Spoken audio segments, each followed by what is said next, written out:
So recently, I'd been thinking about the Benjamites. You might see why in a little bit. But there's a story in the book of Judges in the Bible about the Benjamites. Um, you might know the one I'm thinking of. Very gruesome. Uh, Long story short, priest gets a concubine and he's traveling and he goes through the land of Benjamin, I assume, and a couple of the Benjamites. I think they want to kill him, but by hook or by crook, they end up getting the concubine and they basically rape her throughout the night to the point where she comes back in the morning and she dies on the doorstep or something like that. Uh, Priest, I think this is a priest. The guy, in any case, is very unhappy with this, chops up her body, sends a piece to all of the other tribes of Israel, except Benjamin, of course, saying it's a kind of a unambiguous threat and or curse, maybe. Um, Tribes get together, say, hey, you know what, this isn't okay. So they go to the tribe of Benjamin and say, hey, give these guys up. Tribe of Benjamin says, nah, man, we're good.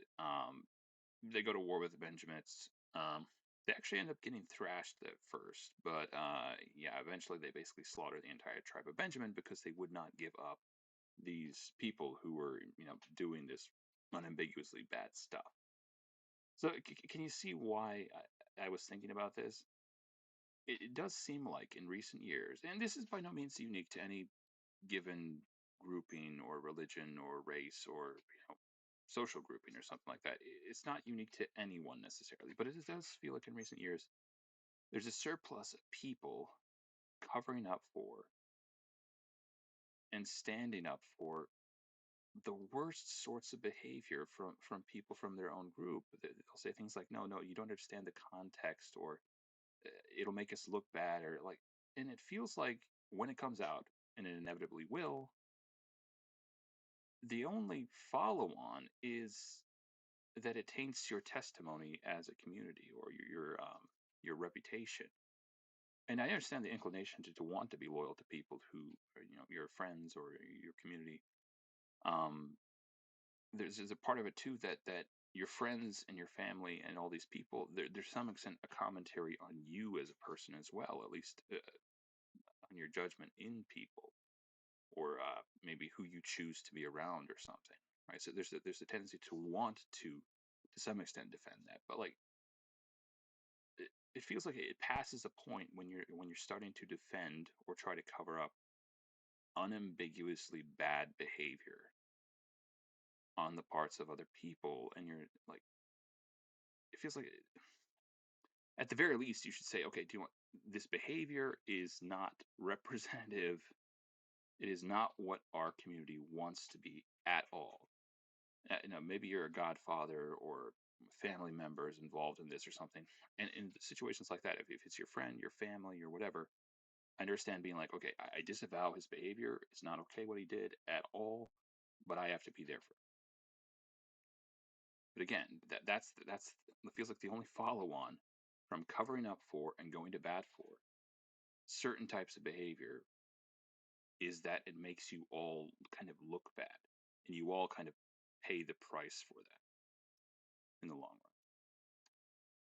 run. Anyways, moving on, we have a video from Healthy Gamers, which I would like to review. Why does trusting people feel like a trap? I'm going to go into that here. Yeah, yeah. Why trusting other people feels like a trap. All right, here we go. And so if you're ending up with the wrong crowd, if you continually get betrayed and exploited, you need to be more careful about who you choose to spend your time with. For the record, I did not watch. I did not. Well, I think I might have watched a little bit of the first part.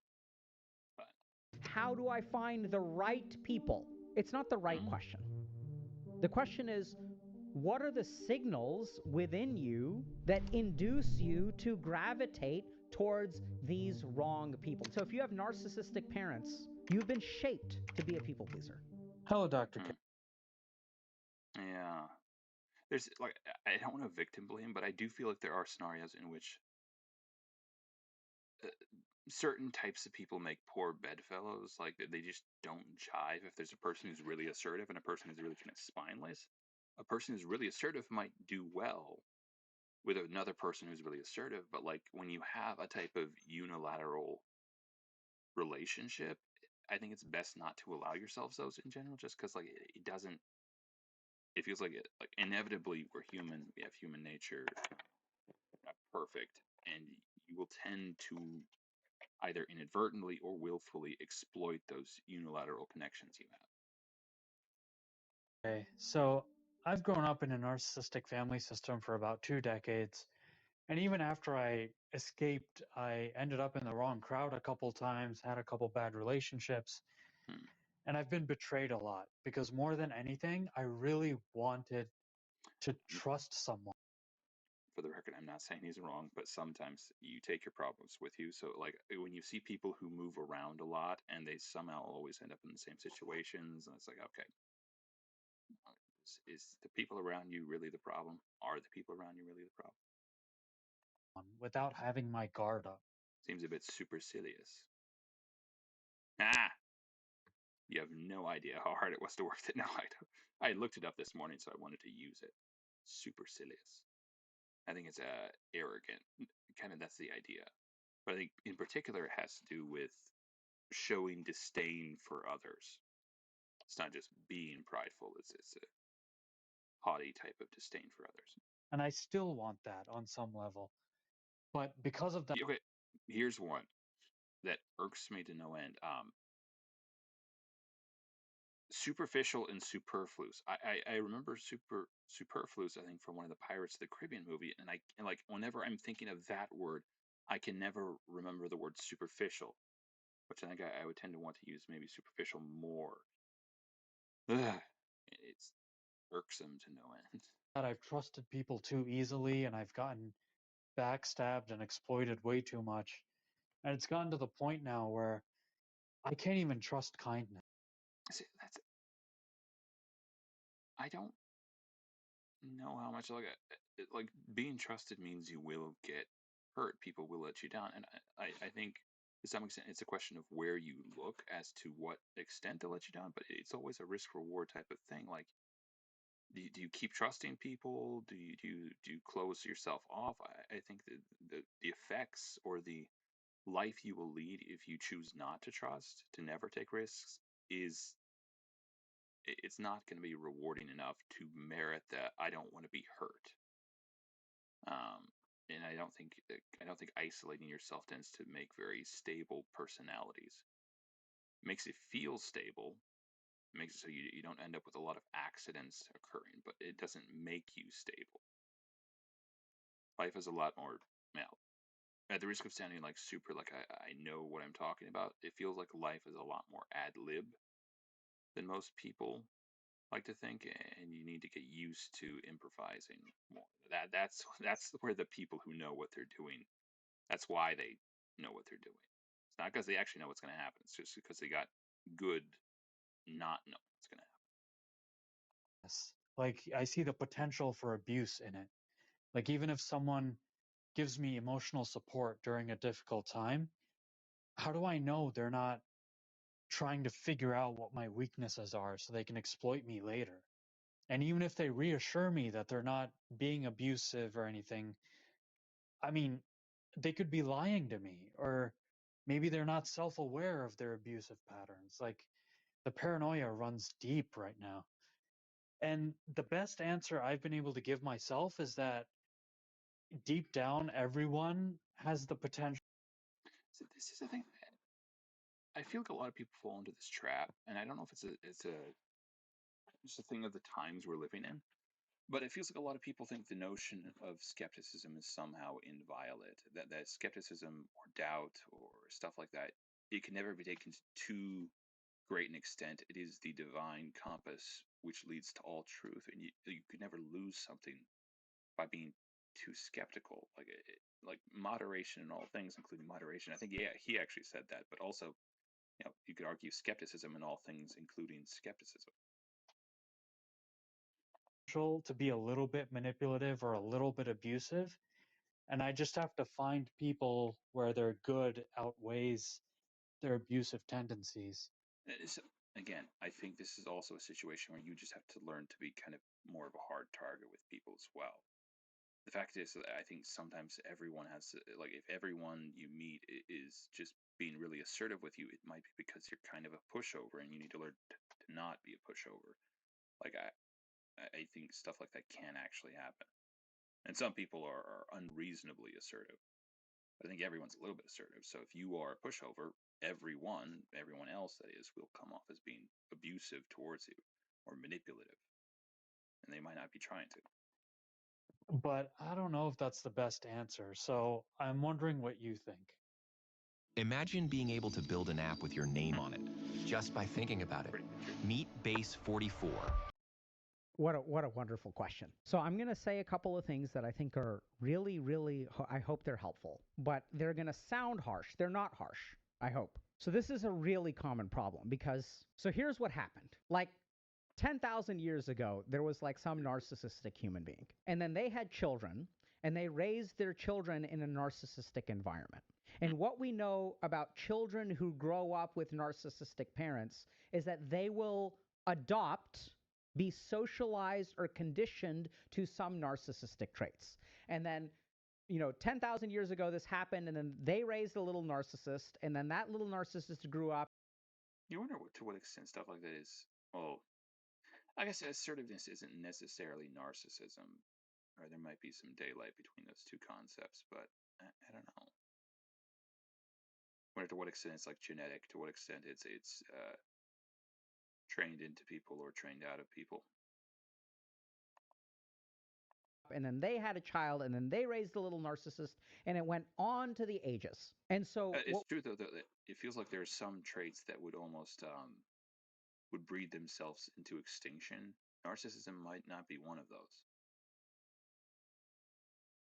It would maybe not be one of those. We tend to see is that if you have like narcissistic parents, or what we know is that narcissism is somewhat transmissible from parent to child. And when I say transmissible, there may be a component that's genetic, but a lot of it is the way that you are taught to relate to other human beings. Hey, y'all, if you're interested in applying some of the principles that we share to actually create change in your life, check out Dr. K's Guide to Mental Health. And so we start by... Sit and you're going to listen to this, and you're going to enjoy it. No. I feel like if I'm stealing the guy's thing, I have to go through at least one of their ads. Understanding what literally is trauma module. I'm sorry, it's ADHD module, meditation module, anxiety module, depression module.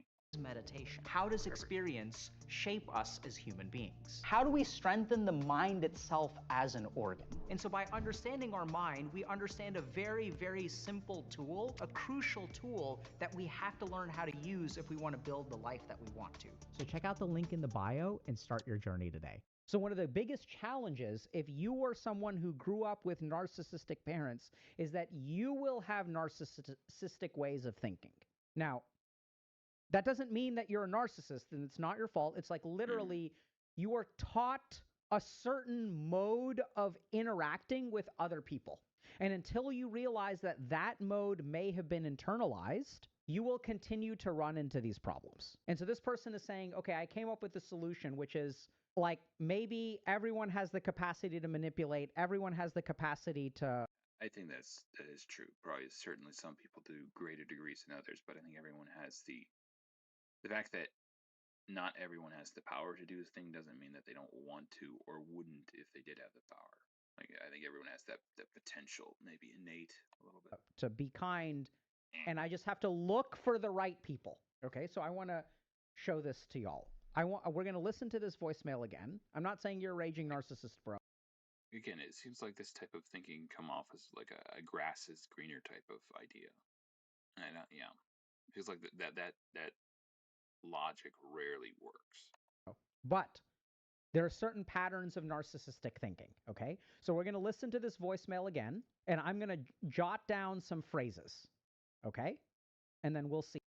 Hello, Dr. K. So I've grown up in a narcissistic family system for about 2 decades. And even after I escaped, I ended up in the wrong crowd a couple times, had a couple bad relationships. And I've been betrayed a lot because more than anything, even after I escaped, I ended up in the wrong crowd a couple times, had a couple bad relationships, and I've been betrayed a lot because more than anything, I really wanted to trust someone without having my guard up. And I still want that on some level. My work is easy because I use ClickUp. Here's how I keep track of all my tasks. I start by brain dumping everything I need to get done. But Sorry, I was kind of distracted by this thing right here. Is every narcissist unaware that they are a narcissist? And it's kind of an interesting notion that, like, it feels like a perception perceiving itself. It's a kind of a bizarre notion, and it seems almost contradictory to some extent. You could always obviously have scenarios where your brain is the thing that's doing the perceiving, and there's some problem with your brain. So I don't know if that could exist, but I feel like generally speaking, I had mentioned this before in one of my videos. It's really hard to just self metamorphosize self awareness or awareness of a thing. It feels like quite often you depend upon the people around you to tell you what you are or the situations you go through in life. So maybe why travel is a really good idea quite often, because it puts you in situations where you learn more about yourself and you become more self aware. But I think it's quite often externals that provide you that sort of enlightenment. So I guess I don't know if narcissists know they're narcissists. Probably some of them do. Probably some of them do. because of that, I've trusted people too easily and I've gotten backstabbed and exploited way too much. And it's gotten to the point now where Betrayed a lot. I can't even trust kindness. Like, I see the potential for abuse in it. Like, even if someone gives me emotional support during a difficult time, how do I know they're Trusted, exploited. Is that what that is? Exploited? I don't know. Sorry. not trying to figure out what my weaknesses are so they can exploit me later? And even if they reassure me that they're not being abusive, Wulexin narcissism is different than NPD. I don't know if I agree with this. It doesn't feel like they would be highly aware of it. They would be any more likely than anyone else to be aware that they're narcissists. Well, I guess I don't know. I don't know. Scratch that. Nix that last.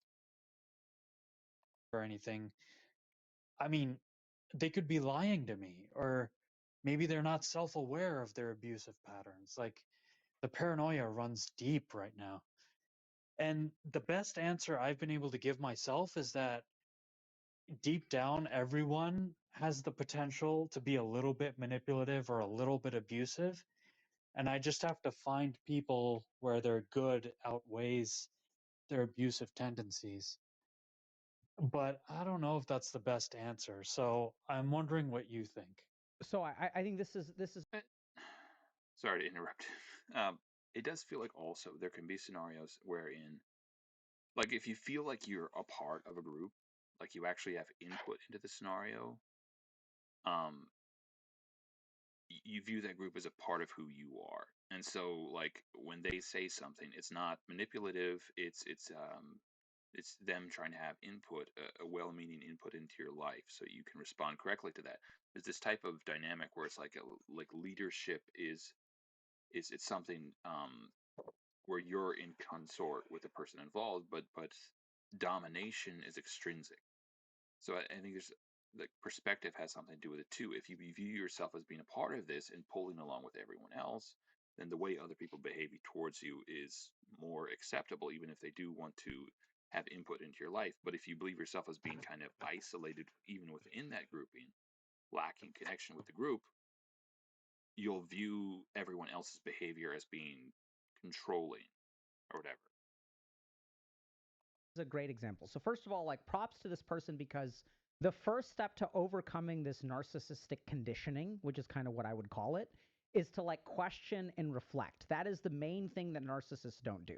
So when I talk about narcissistic conditioning, what do I is the main thing, which is kind of this person, because the first step to overcoming this narcissistic conditioning, which is kind of what I would call it, is to, like, question and reflect. That is the main thing that narcissists don't do. So when I talk about narcissistic conditioning, what do I mean?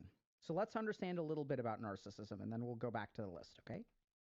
So when a narcissist goes through life and they feel hurt, the instrument of agency for me being hurt is something outside of me, right?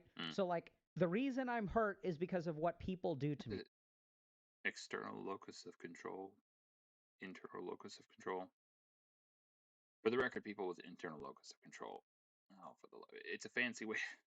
He's going to explain it, but I think it's just a fancy way of saying that I'm in control of my life, and I kind of take responsibility for my own life. That where I am is because of who I am, right? Versus people who think that where they are is a result of external factors acting upon them. People who generally think that my life is my responsibility. I'm responsible for where I am in life. They do better in life, I think, measurably so. They betray me. They exploit me. I end up with the wrong crowd, right? So I want y'all to think about the responsibility, and not in a negative way. Responsibility is not the right word. It has a bad connotation to it. I want you to think about the agency. Oh, I ended up. Well, whose fault is that? Not mine. I didn't make a mistake. Sorry, dog's going off. I ended up here. I got betrayed. I got exploited. I want to trust so bad. I just want kindness. I want, like, I want people to like me. I want to be free. And it's great. Like, you want all those things. Like, those are wonderful things to want, really human things to want. But I want y'all to pay attention to the language. Things are happening to this person. That's the key thing about narcissism. It's not I am doing it. I'm not responsible for it. Things are happening to me. If I get hurt or something bad happens in my life, other people are the ones responsible. And so this makes sense, right? So what is this person looking for? This person... I'm not trying to make fun. He is actually saying... what he's saying makes a lot of sense. I jotted this down. Oh, technically I was trying to make fun. Monday.com's AI blocks are a total game changer. Excuse me if I find that hard to believe. You know that llamas are biological. This person wants to find the right people, right? Because if I can find the right person... Completely unrelated. What do you guys... I was thinking about llamas, and that kind of started something. What do you guys think about alligators? Are they dinosaurs, or just kind of some silly reptile that didn't come along? I think they're... I don't know. I would tend to think more in the realm of dinosaurs. They're like a living dinosaur, okay? If the fundamental unit of agency, if what determines my life is the people outside me, these people are betraying me, these people are exploiting me. So if I look, I will find some people who love me, and then I'll be okay. And that's, again, the grass is greener type of mentality. I can, if I find the right place, then I'll be okay. If I find the right people, then I'll be okay. I don't think that generally works. Again, life is more about ad-libbing. It's more about making do where you are. It seems to be. From the depths of my experience. This is never going to work. And the problem is that it fits within the narcissistic frame, which is that my life is going to be determined. My happiness, everything that happens to me is determined by the people around me. You wore that dress to make me feel fat. You got... That's hilarious, sir. A new car to... Someone should clip that. It's make me feel like I'm a failure. You are making me feel this way. You're betraying me. You're exploiting me. You're doing it to me. I want you to love me. And love comes from you too. And this is what's so hard about it. It's not this person's fault. This is like literally the conditioning that I've seen time and time and time again. Because what this person... I want you... All right, I think we're going to be done with this. But like, there is... Let me pontificate for a second here. It does feel like these days, in particular, there is a sect of humanity that is utterly determined to teach humanity of its own impotence, to teach humanity to be a victim and to be as weak and as impotent to like leech the strength from it. It's a terrible thing. Like, no, like even if it's true, like the best way to make someone actually weak is to make them think they're weak, right? You might be surprised what you can do if you get out of that mindset. I think quite often, if you just try something or take a risk or something like that. I think you'll most of the time find it quite worth it, or at least the life that you will live will be worth it compared to some indolent, risk-averse type of thing. Anyways, that's Dr. K. Why trusting other people feels like a trap. Go check that out if you like. All right. Now for something entirely different. Sorry, I just had to make sure this was actually. Yeah. Snake oil salesman. I was thinking about this the other week, and I thought it would be kind of an interesting one to look up.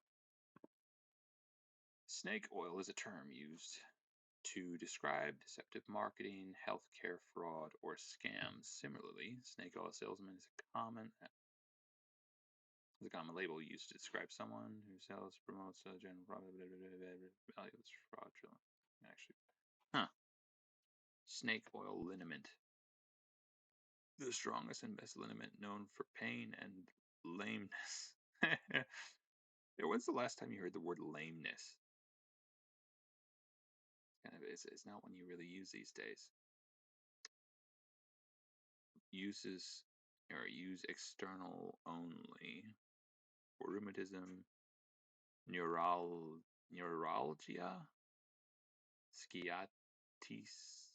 sciatica, lame back, lumbago. Lumbago, I haven't heard that one. Long word. Contracted cords, toothache, sprains, swellings, etc. Frostbites, chill. Man, it's extensive. Good for everything. Liniment ought to, good for everything a liniment ought to be good for. All right. Yeah. History. Patient medicines originated in England, where the patient was granted to Richard Stoughton's elixir. No federal regulation in the United States concerning safety and effectiveness of drugs. No. There were no federal regulations in the United States concerning the safety and effectiveness of drugs until 1906 Pure Food and Drug Act. Thus, the widespread marketing and availability of dubiously advertised patient medicines without known properties or origins persisted in the U.S. for a much greater number of years than in Europe. But it, anyways, Richard Stout.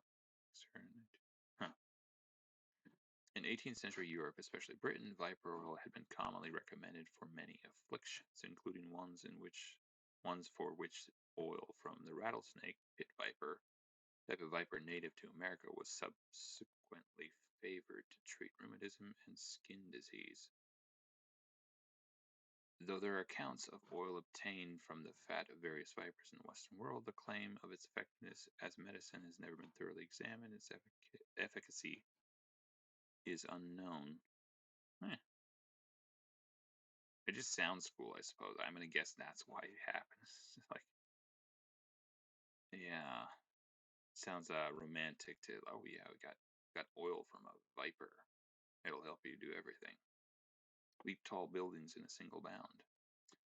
It's likely that much of the snake oil sold by Western entrepreneurs was illegitimate and did not contain ingredients derived from any kind of snake. Snake oil in the United Kingdom and the United States probably contained modified mineral oil. William Rockefeller Sr., father of John D. Rockefeller, peddled literal snake oil. Did not know that. Common trope in Western films, selling snake oil is portrayed as a confidence trick. A traveling salesman purports to be a doctor with false credentials, selling fake medicine with boisterous marketing and hype. It's supported by pseudoscientific evidence to increase sales.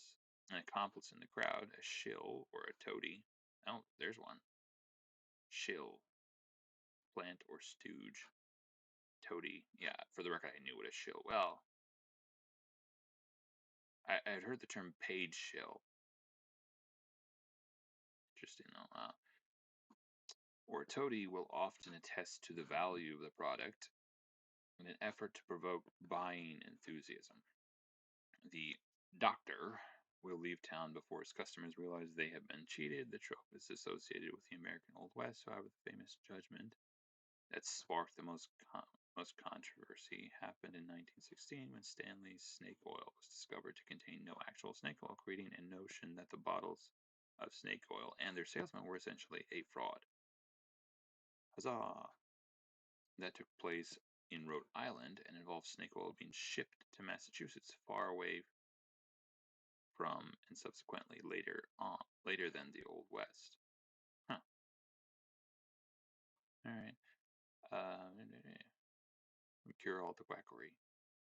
Clark Oil's snake oil liniment produced by Clark Stanley, the rattlesnake king, was tested by the U.S. government Bureau of Chemistry.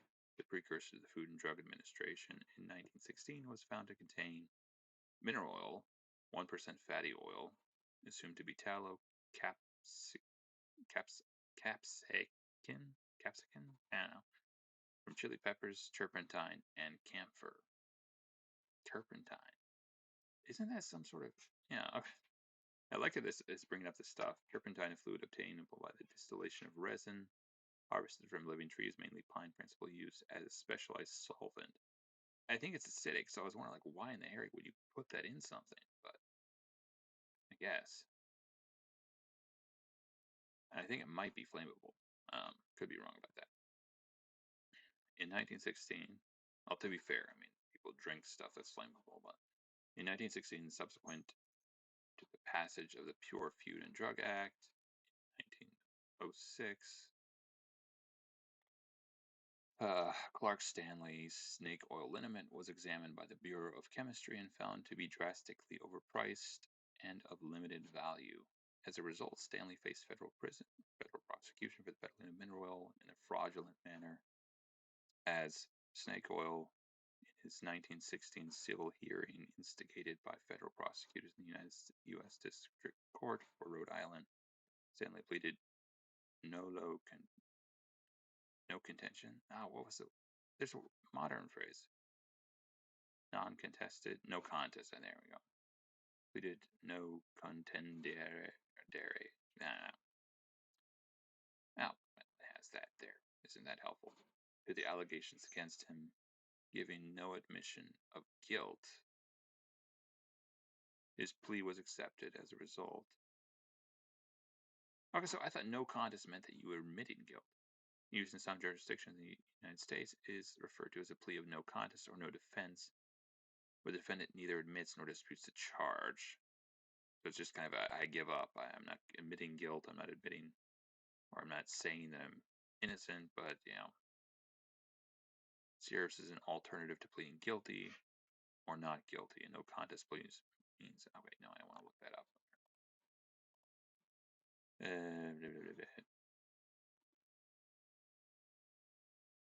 Refuses to admit guilt, but accepts punishment of guilt. It feels like it's kind of the same thing. Serves as an alternative to pleading guilty or non-guilty. No contest means the defendant refuses to admit guilt, but accepts the punishment of guilt as if guilty. It is often offered as a part of a plea bargain.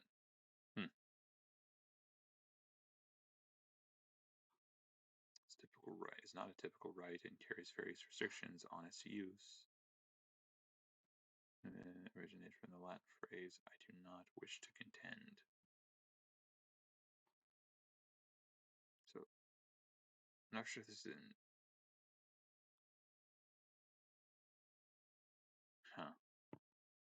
So it's not something you can just do in general. It might have to be offered by the prosecution or something.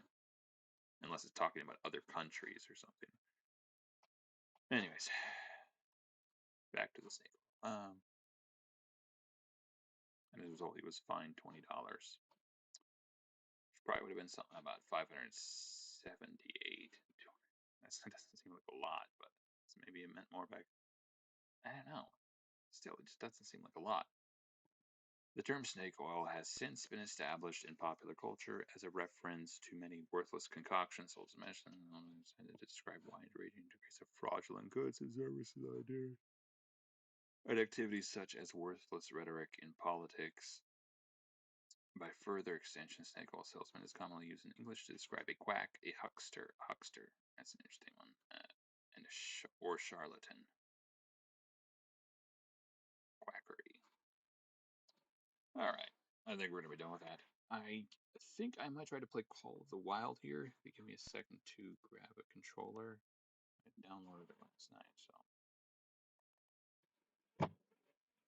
see if I'm any good at it.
Give me a second, I'll be back.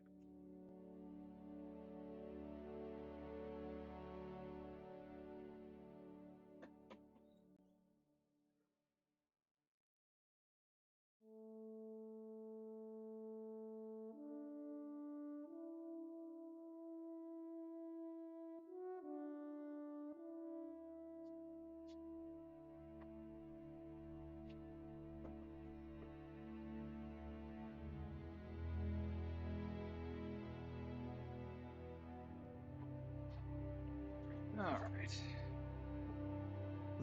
Sorry if there was any confusion in that playing Witcher Wild Hunt. You know, might have been something people were thinking. No, this is the Hunter Call of the Wild.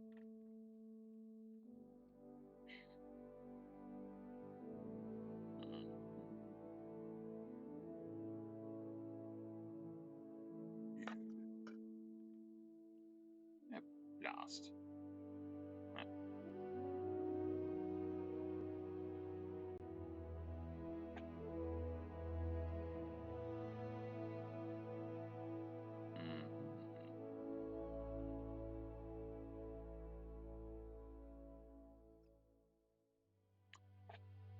All right. I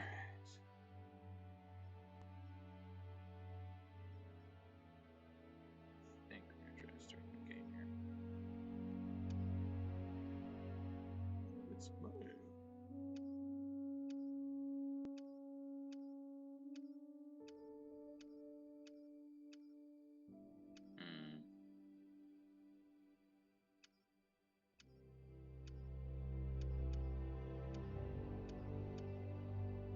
Isn't this just literally the same dude?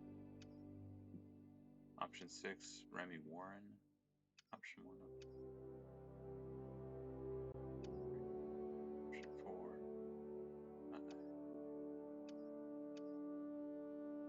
That's weird there.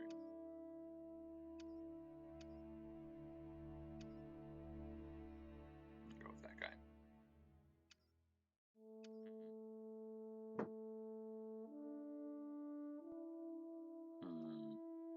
Alright.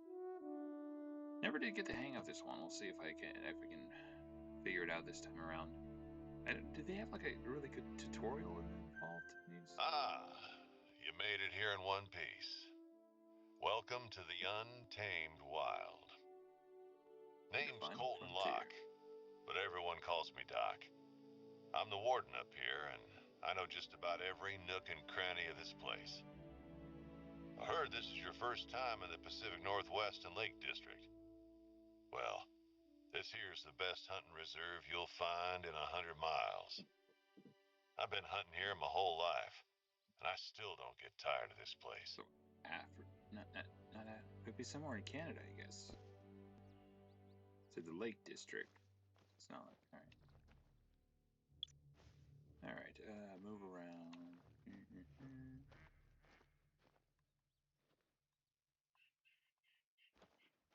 So you can literally just like... Go ahead, look around. There's a lot to discover around here. Not just the big game. Let's see what you can do. Try to find an animal track around here.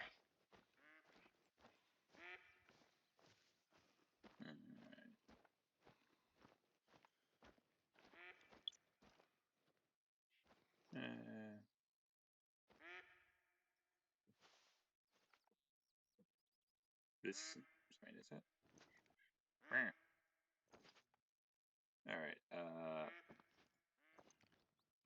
No.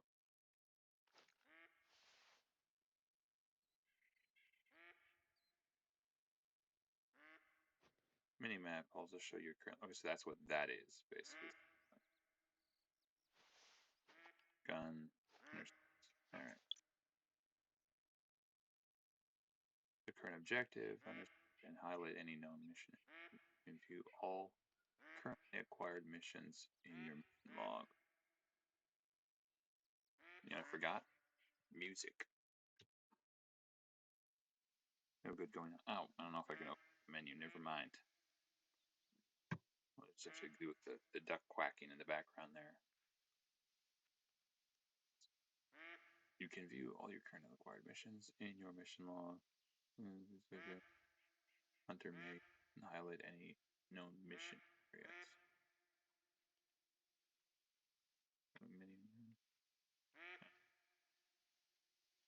Lookout point.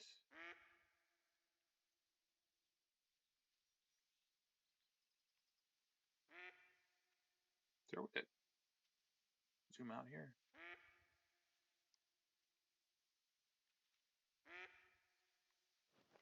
All right. Find information on animals, reservoir locations, and characters in the codex. You can also view hunting statistics and review tutorials.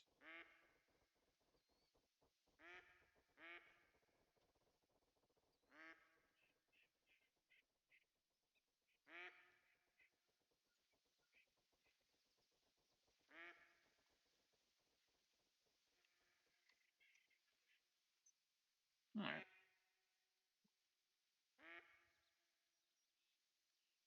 Shoot an animal, harvest an animal. All right. That's our objective. Simple, to the point.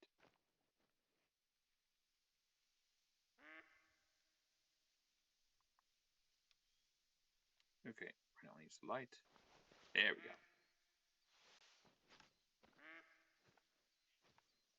Stalking. You know, Alaskan Adventures is actually probably one of the first games I ever played. That was a fun game. Fishing. I went back to it like later. And it's one of those things like initially like getting attacked by an animal was like way too it was like careful. The underbrush can be a bit noisy this time of year. If an animal hears you approaching, you better believe it'll turn tail and run. Or worse. Sorry, I was saying like back in the day it used to be really scary when you were attacked by an animal, but it feels like you almost I've played enough violent games that you just start like just emptying the clip of the thing. It's not as thrilling as it used to be.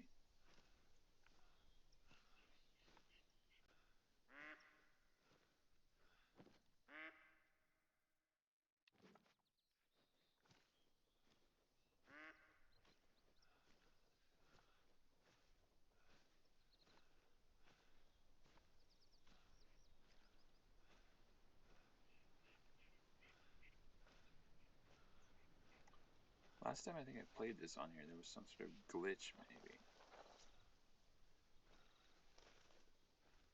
Should put both things in here. Maybe not. Alright, there's one. There. Use your binoculars to get a closer look.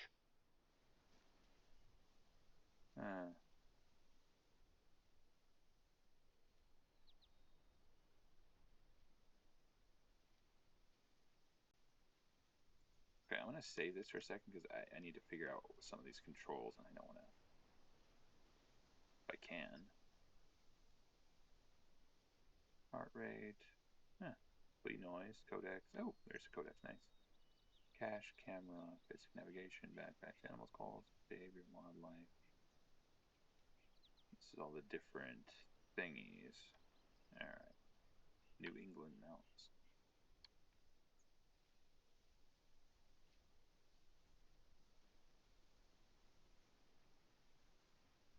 Missions, outposts, fields, stances, tents. Trophies. Wow, a lot of stuff in here. All right.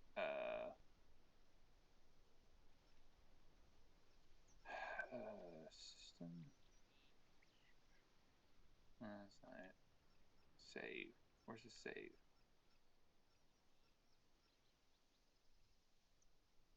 Is it auto save? I think I get.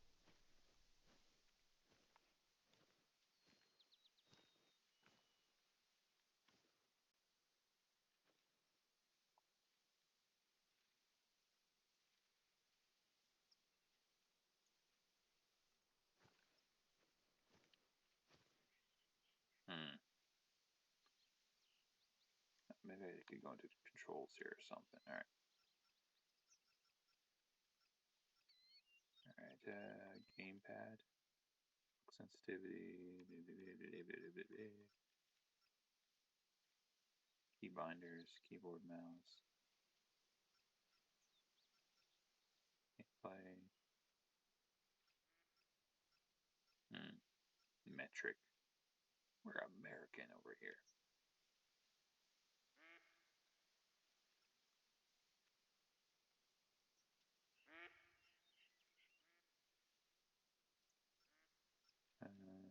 Interface. Is that what I'm looking for? No.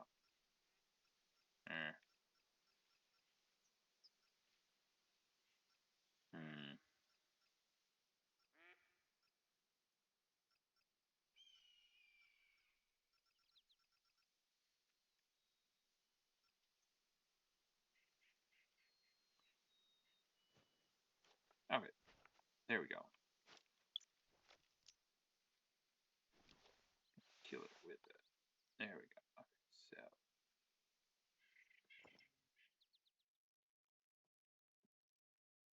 White-tailed deer, calm, trivial.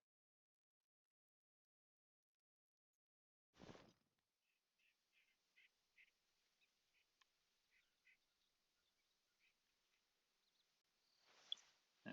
right. All right. Wow, there's a lot of stuff in there. Binoculars are back. Revolver. Don't use a revolver. I wonder if you have to use a certain type. Let's see if we can get it all closer here without spooking the thing.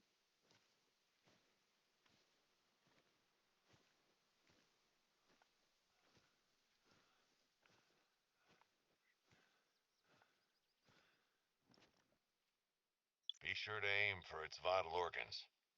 Heart and lung shots mean quicker kills, less painful.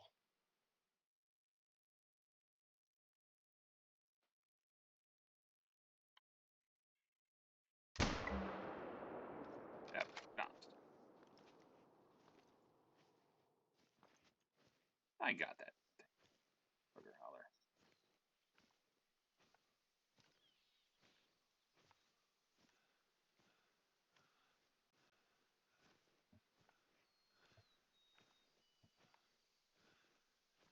Just die already.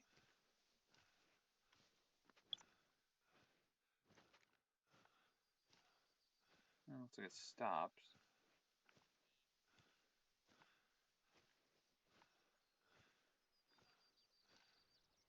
I don't know if that means I got it, or it's just lying in wait.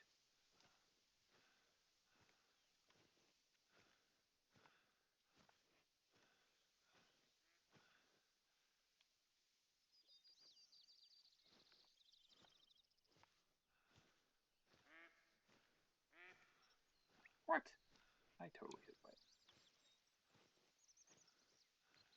There are times when you'll want to be moving fast out here, but not when on a hunt.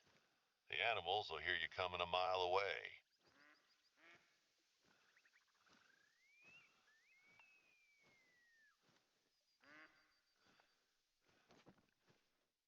Of course, I don't see it, so I'm thinking. You got it?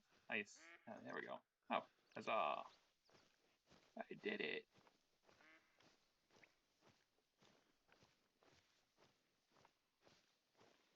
Sorry, buddy. Folks gotta eat. Where did I hit it, actually? Trivial. Trophy organs. Trophy type, none. Female. Blah, blah, blah. Where did I hit it? It said non-vital organs. What organs aren't vital? I guess it doesn't mean like heart or lungs, but still.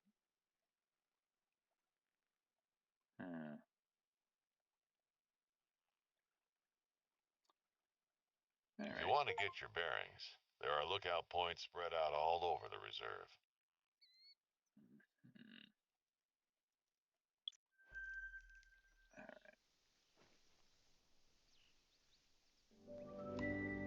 Stay low when you're stalking an animal to avoid being seen.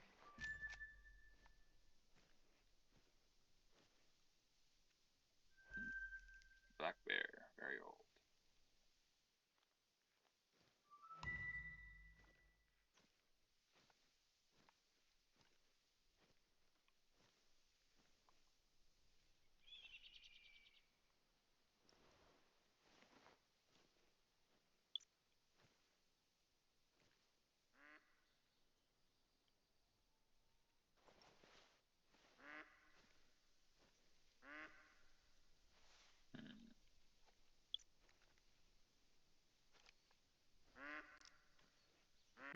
Black bear shows up. All right.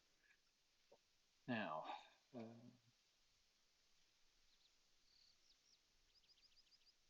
that's this. There we go. I think that's where the point was. Undiscovered. Lookout point. There we go.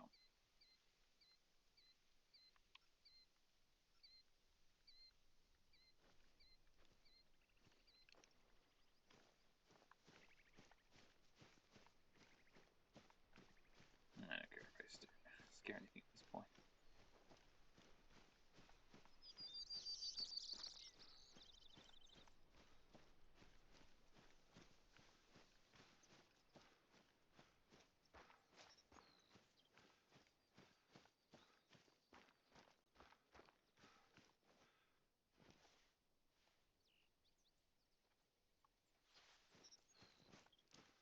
Oh, so that's actually some sort of call, I think. That's what, like, I was seeing these things over by the edge of the screen. I was like, oh, what the area is that?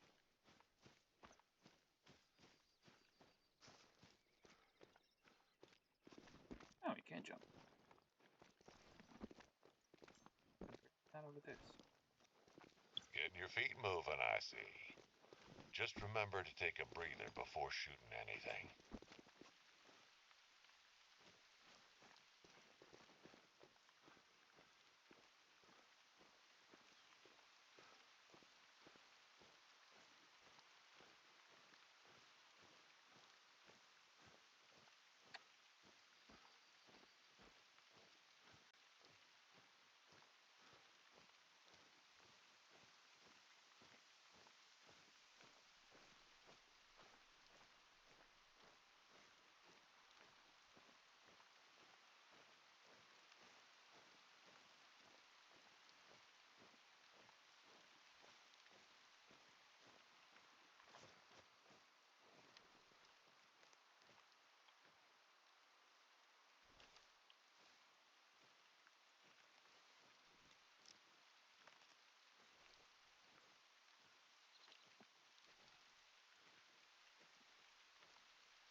Black bear. Alright, awesome. Be careful when hunting black bear. Not only are they unpredictable, but they also make very little sound and leave few tracks. You can sneak up on one without realizing it. Fortunately, they'll probably notice you before you them, and will keep their distance.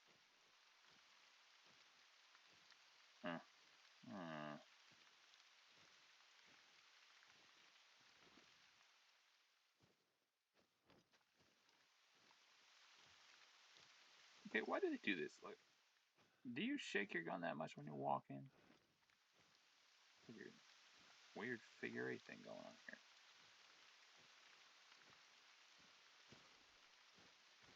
I'm pretty sure that's not an animal. It's just a way marker or something. Okay. I'm gonna scare the deer away. Listen, did you hear that? Calls are really helpful when locating an animal.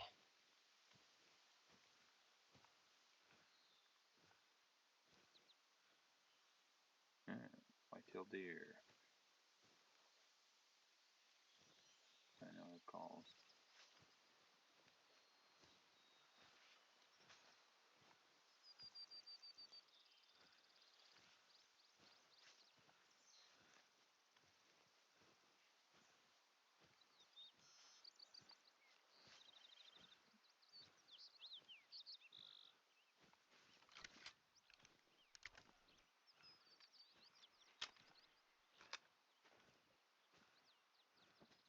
Gentle now. Take a deep breath to steady your aim.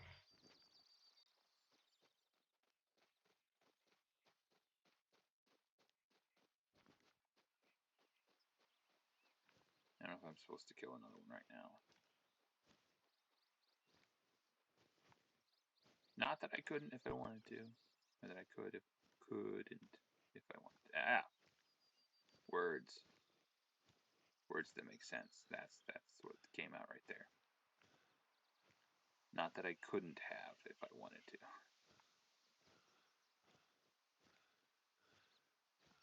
So what is this? I think the deer are gone now, so should be good.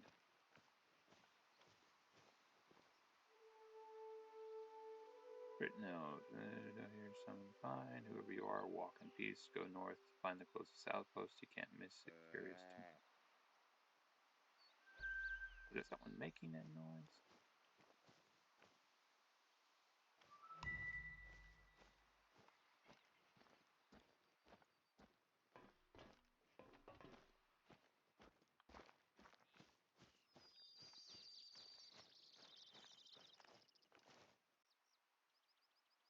White-tailed deer are often slightly bigger than the blacktail, but they're quicker to flee if they sense danger.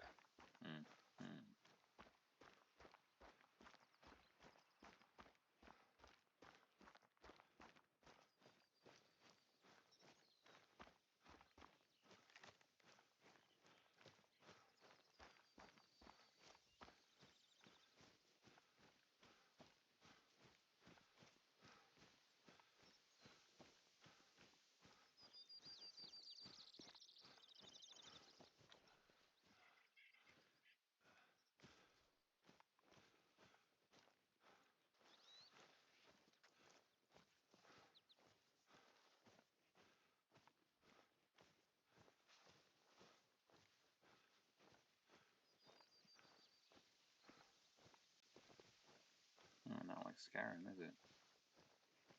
Can't just walk up everything.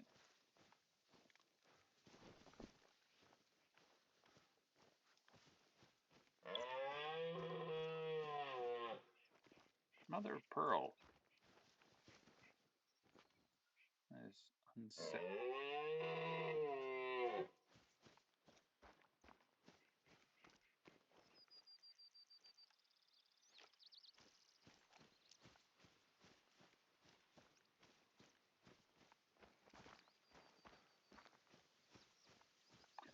Alright. I'm gonna run up to the top of this thing, and then I'll probably be done for today. You guys can. Hope you wait the rest of it. I don't know exactly how things go. I just want to get as many trophies as possible.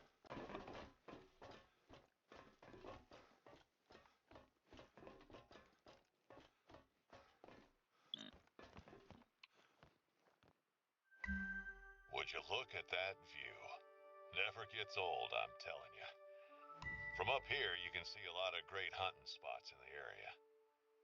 Valmont's not only where Hope set up camp, it's also famous for the railroad bridges along the old North Pacific line. Keep an eye out for them if you can in between blacktail hunting. Or why not use them as vantage points? I once bagged a whitetail from the Runaki Bridge. Be sure to stop by one of the outposts. You can find pretty much anything you need there. Nice.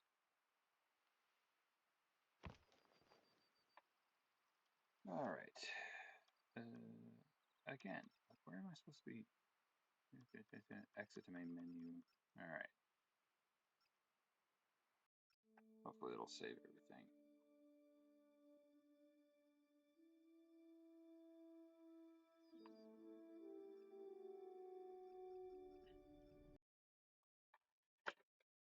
All right. Thank you all for watching. Have a happy weekend.